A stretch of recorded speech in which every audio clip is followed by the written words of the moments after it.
Life in Taiwan has been good to me. I have made lifelong friends, Taiwanese friends, and friends from countries all over the world. I have developed my skills as a teacher, something I thought I'd never do before I came here. Annie, what did you do at the weekend? I went to the cinema at the weekend. Did you see a good film? It's a boring film. I was lucky enough to earn an above average salary that's given me a great lifestyle, and of course I've had the opportunity to start a mildly successful YouTube channel that has given me opportunities many foreigners that come here are not lucky enough to experience. And if you want to hear all about those amazing experiences that I've had here, then I have about 300 other videos focused on the positive sides of life here that you can go and binge watch instead of this one, because in this video I am going to focus on 3 of the reasons that I absolutely, deeply, solemnly regret making the move from the UK to Taiwan all that time ago back in 2008 when I arrived as a fresh-faced 25-year-old. So I guess the first thing I should briefly explain is the reason I came to Taiwan in the first place, and I'll keep it brief for anyone who's already heard the story, but basically I came here for love. Back in 2008, my girlfriend and I were living in a long-distance relationship for 12 months after meeting the year before during her working holiday in London.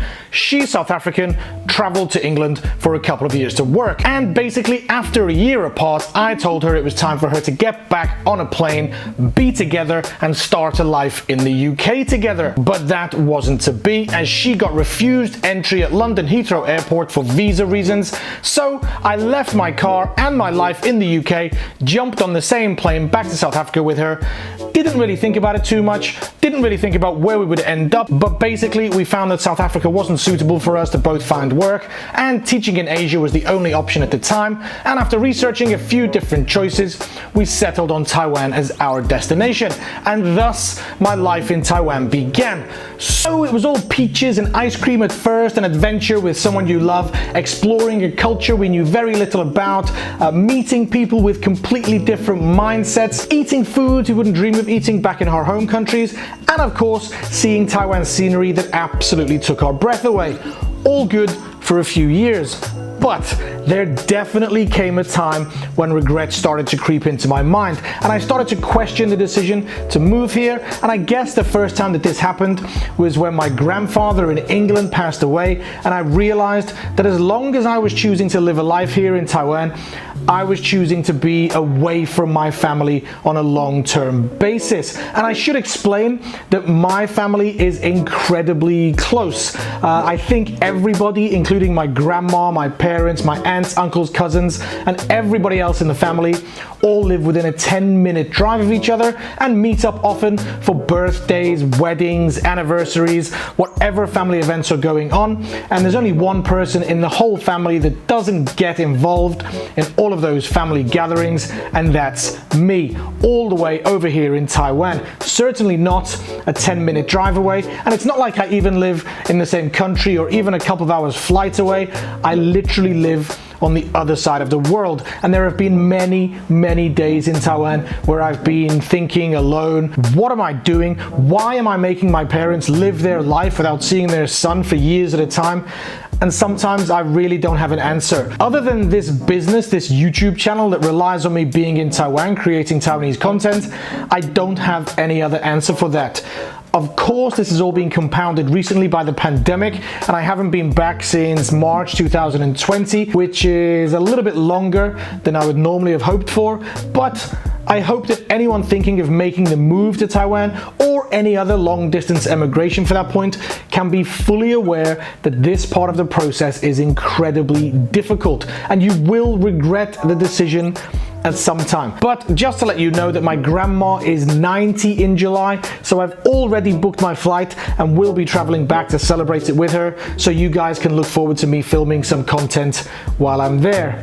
So yeah, that's my first regret about moving here. But to get a little more introspective, another regret I have is much more about how Taiwan has affected me as a person, more than how it's affected my family or friends that I miss from the UK. And I know it's nothing unusual to hear a YouTuber talking about themselves, But I feel that living in Taiwan gives foreigners a feeling of invincibility and superiority that they wouldn't have if they'd stayed in their own countries. And I am certainly guilty of this feeling. It's not ridiculous to say that Western foreigners here still stand out like sore thumbs. If you go to a Taiwanese wedding, you will be the foreign friend at the wedding who people want to drink with. As a teacher in a cram school, you are the foreign teacher that gets paid more than the Taiwanese teachers. And in social situations in a bar or club, you will be looked at differently than if you were Taiwanese. I'm not saying that this is right, but it is still the case that foreigners are treated as special here most of the time. And while it can be fun and beneficial sometimes, there are times when I just want to be normal. I want to phone my bank and be treated like a normal local guy.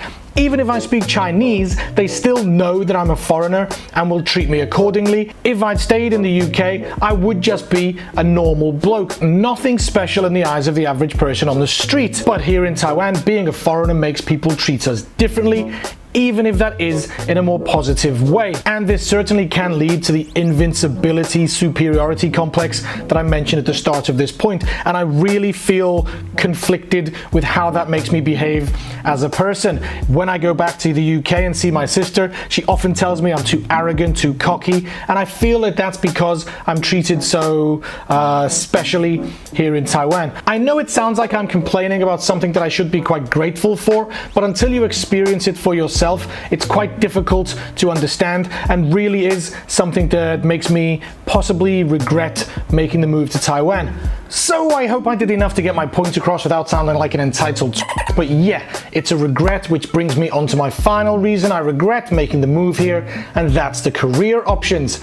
Everyone knows when they see a Western foreigner here that there's a high percentage, a high likelihood that that person is an English teacher of some description. Yes, of course, there are engineers and some other niche occupations that foreigners can do here, but generally speaking, engineers and other niche workers come and go on short contracts. But it's definitely fair to say the career options for average foreigners are limited to English teaching, with limited room for growth and development outside of that field. Or even within the field, it's unlikely you're going to be promoted to head of department or year head or even headmaster, as you maybe would be in a Western school, which basically means if you want to come and stay here for the rest of your life as a Westerner, then it's likely you'll be a teacher when you arrive and you'll be a teacher when you retire, or possibly when you die.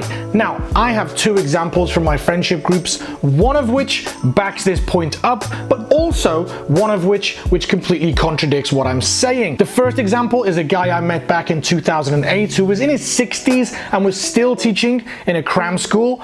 14 years later, that guy is well into his 70s and is still teaching English in a cram school and will probably be doing that for the rest of his life. If that's me and I ended up in that situation, 70 years old, still teaching in a cram school, I would 100% regret that decision to come to Taiwan and not have improved my situation, whether that's because of my own choice or by the restrictions put on us by being foreigners living here in Taiwan.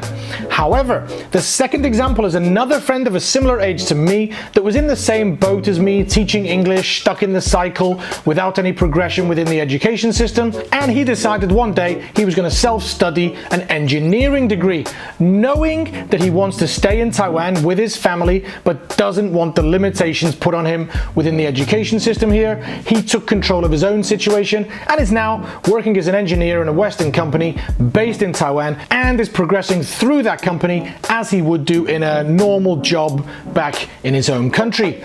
So I guess these two stories show how, although life as a foreigner in Taiwan can be quite restrictive in terms of career progression, it ultimately comes down to the individual, and if you truly want to change something for yourself, then it's up to you to do it. Blaming Taiwan or the way things are done here just isn't really an excuse. The family things are unavoidable when you choose to leave your home country, and hopefully my second regrets about the way foreigners are treated here will become less of a problem, less of an issue as Taiwan becomes more and more multicultural. But the third point is definitely in my hands, and as such, that's why I'm exploring the YouTube thing, as it seems to be working out much better and progressing much better than I was at teaching. And of course, that's thanks to you guys for watching and supporting me. So let me take this opportunity to say thanks and invite you to continue to support me by liking, sharing, and subscribing to the channel, which really helps more than you know. Lots of awesome new projects that I've been working on recently coming out soon, so it's definitely worth subscribing if you haven't already. But I think that's enough for today. Nice to catch up with you guys. Time to say goodbye. So as for now, and as always, I'll see you next time in My Life in Taiwan. Peace. Bye-bye.